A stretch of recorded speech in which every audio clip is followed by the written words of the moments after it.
Hello, good afternoon. Dr. Trudy Ofondu of Snowspirations Global Health Solutions. Thank you and welcome to our weekend open clinic. Today, we're going to look at stress and the impact of stress on your fertility and ability to become pregnant. So, is there any role stress can play on your fertility? And by default, your ability to become pregnant. So that's what we're going to look at. So please, when you come in, let me know who you are. My name is Dr. Trudy Ufundu. I'm the convener of this group. The name of our group is Snowspirations Global Health Solutions. I plan to spend about 30 minutes. The first part will be my presentation. Then after my presentation, you will have opportunity to interact with me. And I'm going to keep it as simple as possible. We're going to look at top 5 ways stress can flip the odds against you based on things you can do when you get overwhelmed with stress. And I'm going to start. We have a lot of things to talk about. Make sure you subscribe to the channel. So before you leave today, if today is the first day, click on the subscription button. We also have an opportunity for you to have exclusive membership of different strata of the community. So there is a provisions for you to check in the front page, an opportunity to come in. So you can decide to come in for light, you can decide to come in at basic, or you can decide to come in at classic. Whichever one you prefer, just come as you are. So we're going to talk about stress. And I'm going to start. Before I start, now, you need to understand that stress is life and life is stress. There is no way you can separate the two factors. If you are not stressing, you are not living. There is nobody that doesn't have stress. Now, there are 2 types of stressors. There are avoidable stress, then there are non-avoidable stress. I'll give you an example. If you're an adult, when you wake up in the morning, what's the first stress you will deal with? Ability to still be alive, right? Now, when you're done doing your chores and all that, what's the next thing you do? You have to go and fend for a living. So you take your bath, you get up, you start heading towards whatever you do every day. So every adult is expected to be doing something, right? Now, your job might be a source of stress. Getting to your work might be a source of stress. Guess what? That type of stress, it's unavoidable. You have to go fend for a living. You have to make money. You have to take care of your bills. So that particular type of stress, it's what will keep you going. Now, a baby is also stressed. So when your baby is crying, why is your baby crying? Because your baby needs food. So everybody living is stressed. So long as you're living, you're going to be stressed. The only time you will cease to be stressed is when you get down 6 feet. So the only people that will not have any stress in their life is what? Dead people. So long as you're living, stress is the reason why you're still standing. Breathing is stressful. Your heart is stretched. Everything we do every day is all about stress. But today we are talking about avoidable stress. How can avoidable stress lead to effect on your fertility and your ability to become pregnant? So here's the deal. Whether stress itself can make pregnancy difficult directly is still a matter of debate. So what do I mean by that? Currently, we don't have an empirical proven evidence that stress directly can lead to infertility. But what we know is definitely that stress-related factor, stress-related lifestyle behavior can make it harder to conceive. So isolated stress might not lead to inability to become pregnant, but the after effect, the reactions, how your body handles stress might indirectly lead to infertility. Now, it's unlikely that left alone, stress can affect your fertility. However, it can interfere, especially to women, with the ability to become pregnant. Now, researchers, we've done so many research on stress, and over time, we've seen a pattern. that has shown that women with history of things like depression, anxiety, bipolar problems will have extended infertility experience. Because well, guess what? We are totality of what we do every day. So if you're depressed, if you're having anxiety problems, if you have any mental health problems, it's going to affect the totality of your personality. It's going to affect your relationship. It's going to affect your work. It's going to affect your sleep. It's going to affect how you eat. So indirectly, it will eventually lead to infertility one way or the other. Now, we also know that anxiety has a negative effect, especially on women. So what are the researchers talking about? Now, we've had so many researchers that indirectly tied stress to infertility. So there are studies that link stress to lowered fertility. Now, by default, the age where you are currently dealing with stress is very important. The younger you are, the better you can handle stress. The older you are, the more stress is going to have negative effects in your life. And I'm going to give you an example. As a woman, when you are in your 35 and above, you are already dealing with age. You are already dealing with natural factors that will change your fecundity. Fecundity is the ability to actually become pregnant, to achieve pregnancy. So at 35, you have reduced fertility by default. Now, if you are stressing more, which is expected, because the higher you go, the more stressful it becomes. When you're younger, your parents are taking care of you. You don't have much needs. You don't have bills. But when you start your relationship and when you want to start your family, the possibility that by that time you have more stress is very high, right? Now you can go to bed, you discover you won't sleep because you're thinking about how the kids are going to survive, how the kids are going to, go to school, house rent and all that. It's standard. Everybody has that problem. Even the people you feel that might have solved all their problems in life, they have one or few things that make them to go start stressing. Nobody given every opportunity will choose to go and stress. But there are certain things you have to stress for. Now, American Society for Reproductive Medicine, which is a general body that actually looks at, a couple of issues that relate to reproduction. Reproduction is the process of bringing forth your own. We have a statement in this regard. It says, even though infertility is very stressful, we still do not have any proof that stress causes infertility directly. Now, in some studies in 2019, they noted no negative effect. So in this study, it's actually a positive effect that stress conferred on women. The study was conducted in Boston. So they looked at a couple of women and they discovered that women that have moderate stress can actually fare better. So depending on the studies you're looking at, there are some studies that will say, oh, when you stress moderately, you can actually improve your fertility. Then when women are not stressing, they can have the opposite effect. So it depends on the population you're talking about, and it depends on what's happening in their own individual life. So what am I trying to say?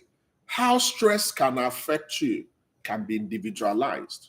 I can handle my stress better, but I might not be able to handle your own stress better. So stress is individualized. There are some people that stress will bring out the best in them. There are some people that stress will bring out the worst in them. It depends on your own level of coping mechanisms. Now, we're going to talk about key factors, key areas, key ways that stress can affect your fertility. Number one, your sleep.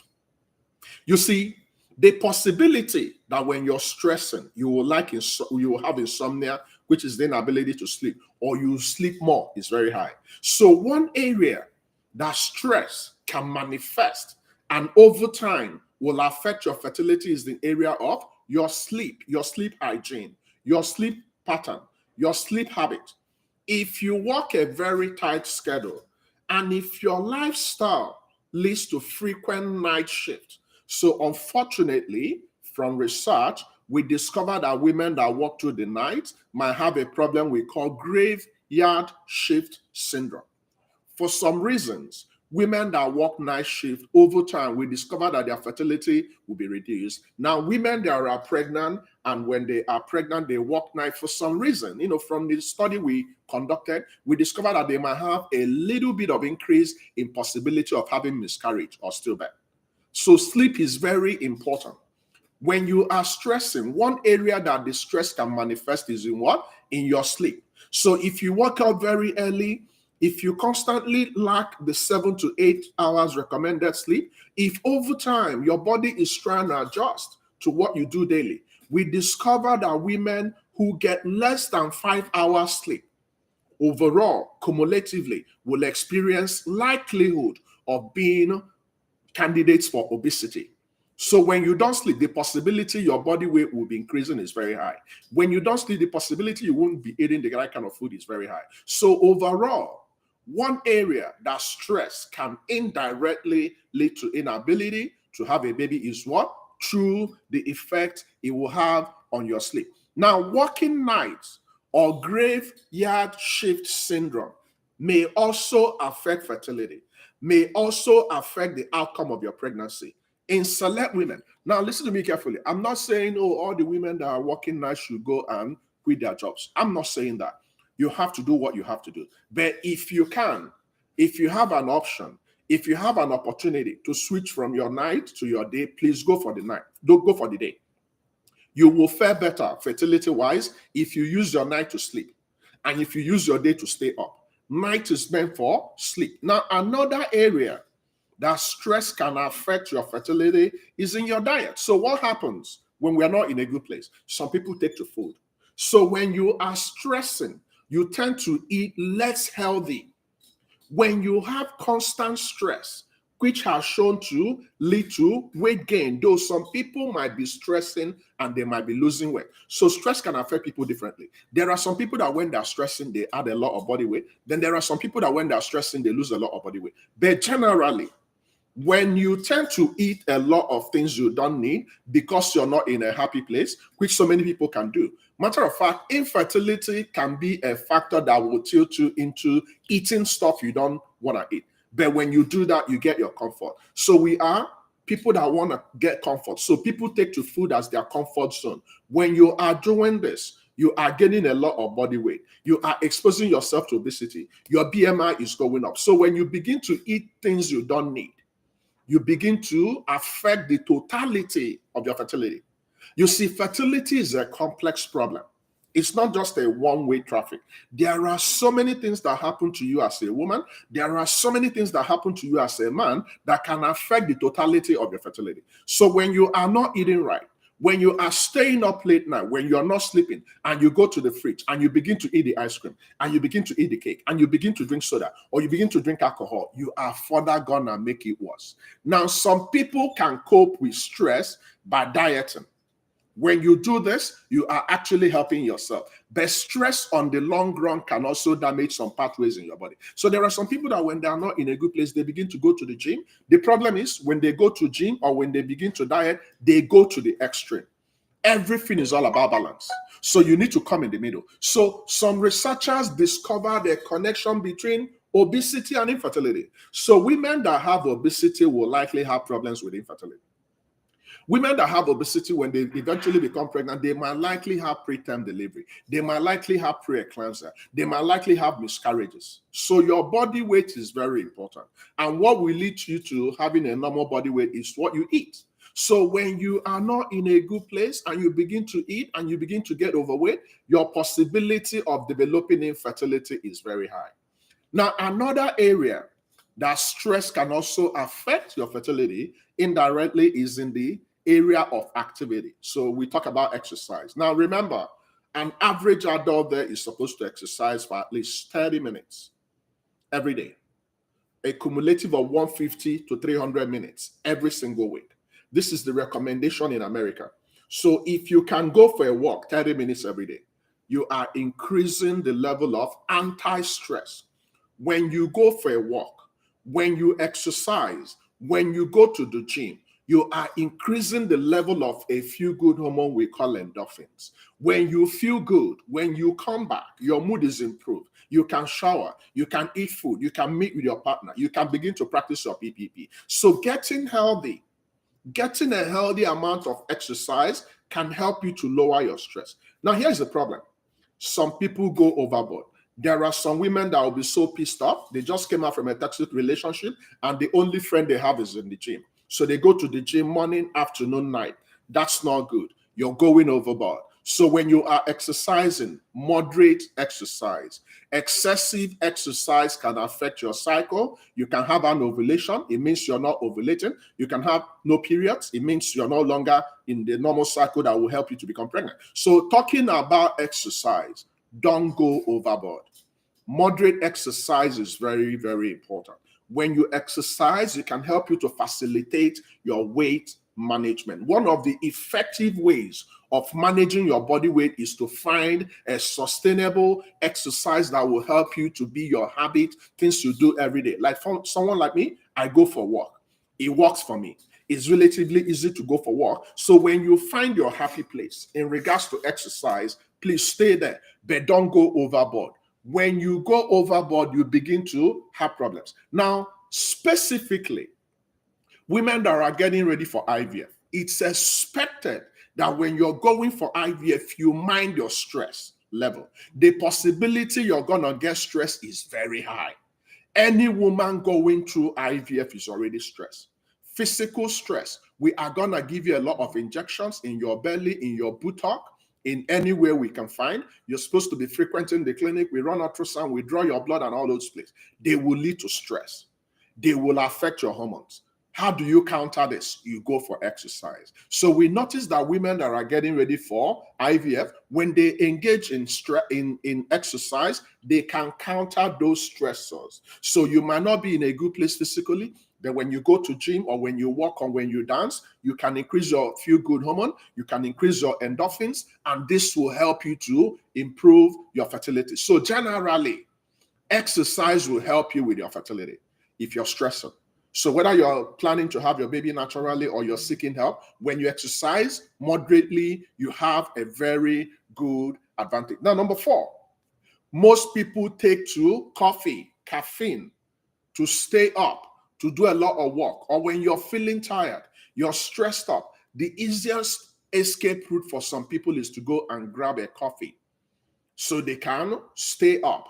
Or you have a lot of things you want to catch up with, then you begin to do coffee. Now, over time, we've been asking ourselves questions. Can caffeine affect your fertility? One particular study suggested that too much, so this is where you also need to talk about your moderation.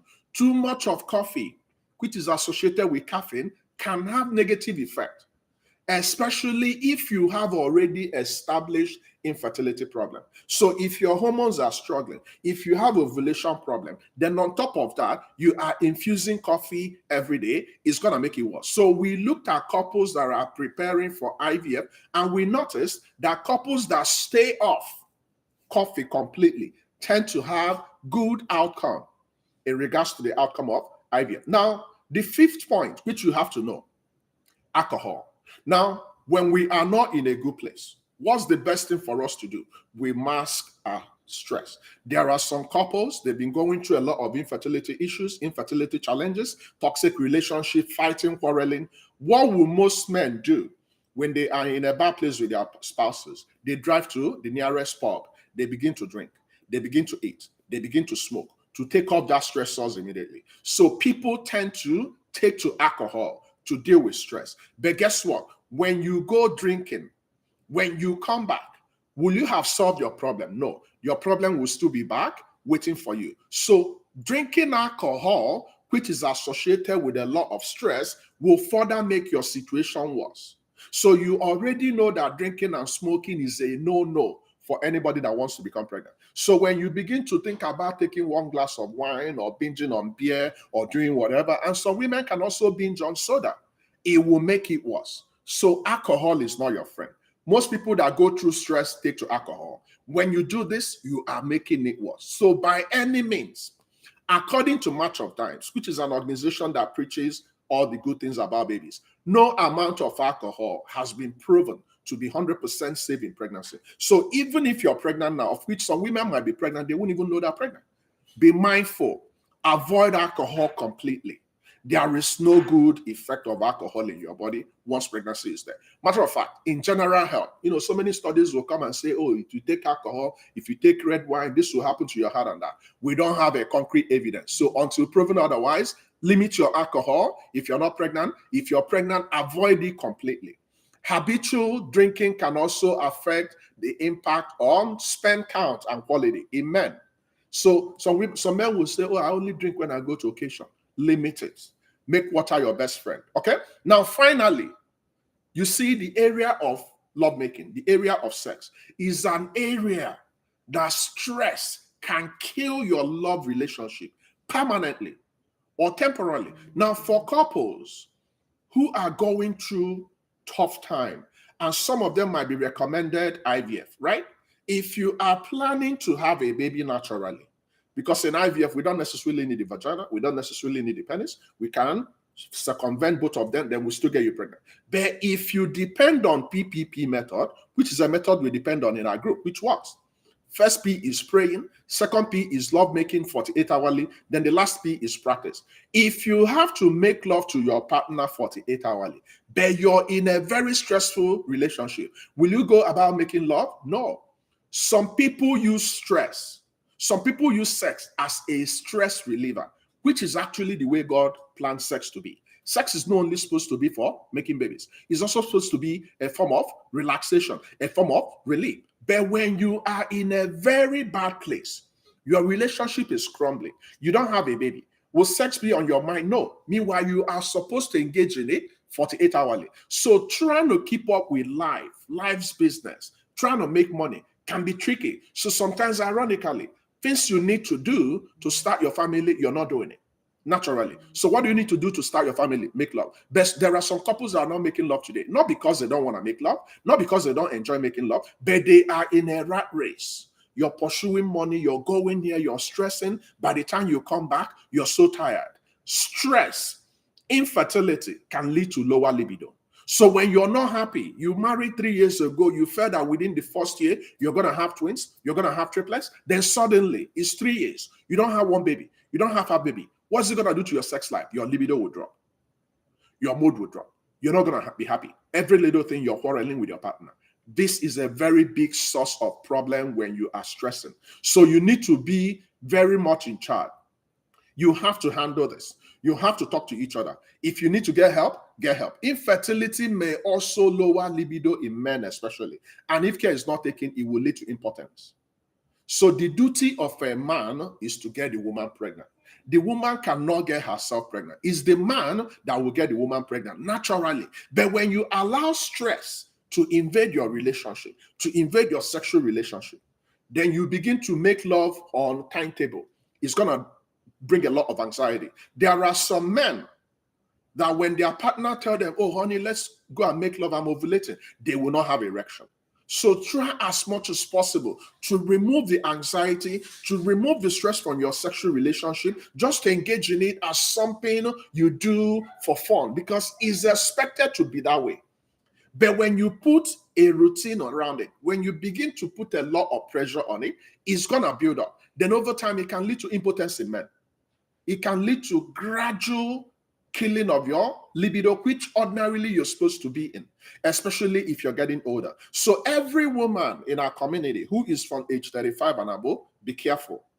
The problem you might be having today is because you might have allowed stress to steal your joy, to snuff out the happiness. Because before you guys started having problems with infertility, you can make love from morning till night, but lately you're finding it difficult. You're no longer there. You're just thinking about baby, baby, baby, baby. And you have allowed the business of life to get in the way of making babies. And what's the fastest way and the cheapest way to make babies? By making love. So if you happen to find yourself in this situation, consider reshuffling.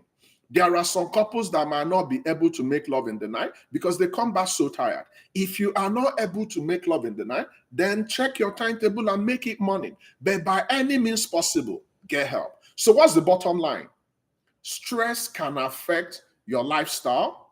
Some lifestyle will affect your health, and some health problems will lead to infertility. So stress might not directly lead to infertility, but indirectly might lead to infertility. Stress can push people towards unhealthy behavior. So you begin to drink, you begin to smoke, you begin to do alcohol, you begin to do drugs to see if you can be happy momentarily. So when you are stressed, you are likely not going to sleep a lot, or you might likely going to oversleep. Oversleep is also a sleep problem. So not sleeping is not just the problem. There are some people that they can sleep from morning till night. When you do that, you also have a problem. You also need help. Now, when you are stressing, you also tend to drinking, smoking, skipping your exercise, not exercising, losing interest in stress. Over time, this will kill your relationship and ultimately lead to infertility. Okay, so that's my presentation, and I'm going to open the clinic, and I'll give you an opportunity to ask your questions in real time. Okay, the clinic is going to open now, so feel free to ask your questions. I'm going to take care of your questions now. Okay, all right, hit me up. Do you have any questions? Shortly after this, I'm going to run another clinic in our Facebook page. So if you're a Snowspirations, make sure you follow me immediately after this particular clinic on our page in Facebook. I'm gonna run another 30 minutes weekend clinic. Okay, all right. Chi and Oluwa Tosi, please feel free to ask your questions. The clinic is open. Feel free to ask your questions. We have a few more minutes.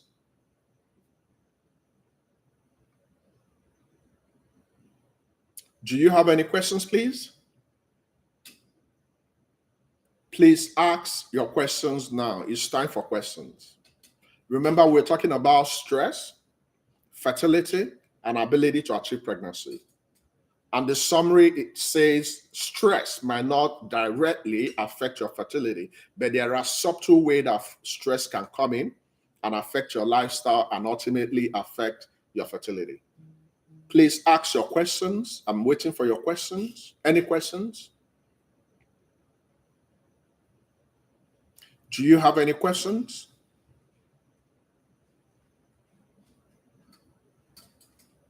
Hello, hello. Chi, are you there?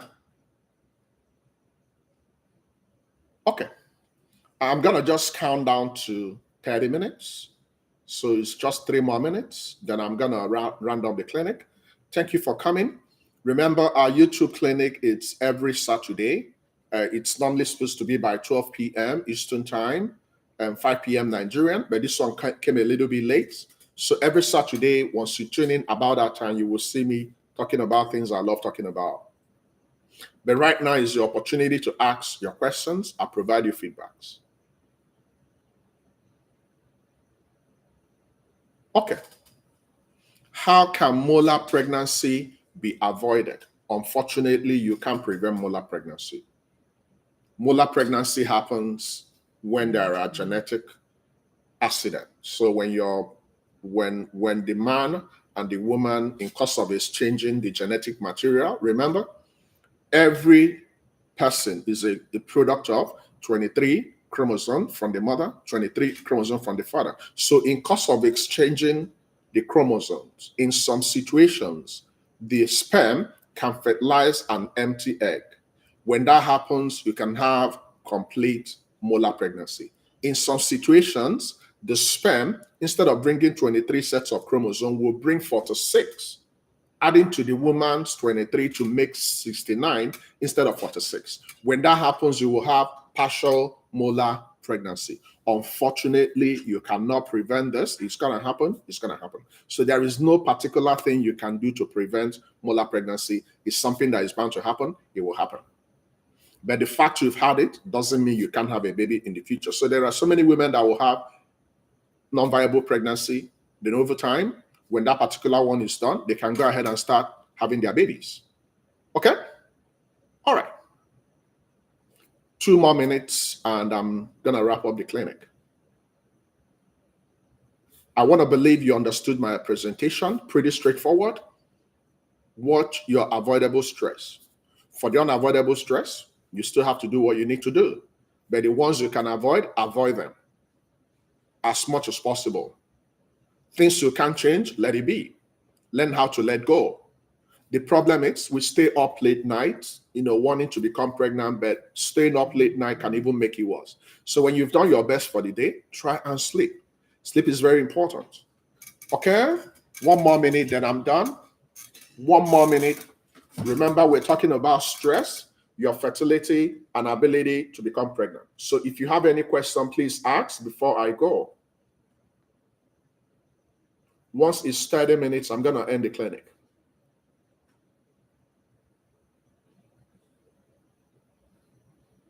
Okay? All right. Thank you so much. My time is up. Thank you for coming. My next clinic will be on Tuesday. So Tuesday's clinic will be by 6 p.m. We're actually looking at probably possibility of going to 7 to accommodate a lot of logistics. So probably 6 or 7 or 7:30, we're going to communicate. But keep in touch with us and practice. And thank you for coming. Can stress affect implantation during IVF? Yes. Remember when I was talking about stress, I specifically mentioned the impact of stress on IVF. So when your stressing level is very high in your IVF, it can affect the hormonal level. Remember, what aids implantation? The ability to have adequate progesterone. Progesterone will help to make sure that the foundation, the endometrium, is well formed, is thick enough to support implantation. When you are stressing, it can flip the level of hormones, so it can affect the level of your progesterone, which will ultimately lead to failure of implantation to happen. So the answer is yes. Good question from Chi. Okay, guys, thank you and enjoy your weekend. I'll see you guys in next minute. So please begin to go to Facebook, check us out in our page, and you will see me there shortly. Thank you for coming and enjoy your weekend. Bye-bye for now.